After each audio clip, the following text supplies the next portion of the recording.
Alors, on va le vérifier avec En homme libre. d'autres auditeurs qui ont envie de vous interpeller. Ainsi, Alain qui nous appelle de Toulouse. Bonjour Alain.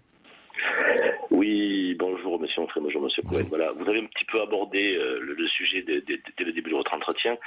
Moi, il y a une question que je me pose un petit peu, effectivement, dans cet immense espace de liberté que sont les réseaux informatiques et le réseau Internet, où on peut dire à peu près tout et n'importe quoi en toute impunité, négationnisme, révisionnisme, créationnisme, etc.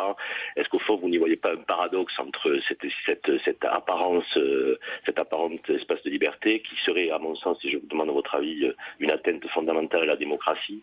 Et la deuxième élément, est-ce que vous ne pensez pas qu'il serait de ce fait utile de créer un grand espace de réflexion sur une éthique informatique? Merci Alain. Michel Je Onfray. suis entièrement d'accord. C'est-à-dire que moi, je défends la loi Guesso. Les hommes seraient intelligents, rationnels, raisonnables et accessibles à la raison. On n'aurait pas besoin de ce genre de loi. Qui sanctionne et pénalise la négation des crimes Absolument. génocidaires. Absolument. Maintenant, sur Internet, cette loi ne fonctionne pas. C'est-à-dire, on peut dire ce qu'on veut, quand on veut, comme on veut, et jamais le négationnisme et le révisionnisme ne s'est aussi bien porté que depuis que Internet existe. Monsieur parle de liberté. Moi, je pense qu'on devrait parler plutôt de licence. La liberté, c'est pas ça. La liberté, c'est une construction.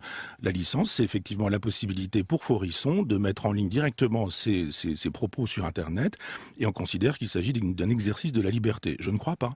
Et je crois que monsieur a raison. J'aime bien Karl Popper, par exemple, qui nous disait qu'il faudrait une éthique des médias et de la presse. On n'a pas le droit de dire ce qu'on veut, quand on veut, comme on veut, sous prétexte que ce serait la liberté.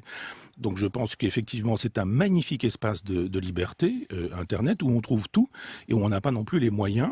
Parce qu'on n'apprend pas à lire, à écrire, à penser et à distinguer, on n'a pas les moyens de savoir si quelqu'un est sérieux, s'il a une expertise, s'il a un travail en amont, ou s'il est simplement guidé par ses passions ou par la haine. Donc oui, bien sûr, il faudrait des comités d'éthique qui nous permettraient, d'un point de vue déontologique, de faire savoir qu'on ne peut pas tout dire, on ne peut pas mentir impunément et qu'on ne peut pas faire des laïus, par exemple, révisionnistes ou négationnistes. Quand je vois ce que Soral et Dieudonné peuvent raconter sur le net, le nombre de vues que tout ça récupère, ça me sidère. J'appelle pas ça un espace de liberté. Voilà un deuxième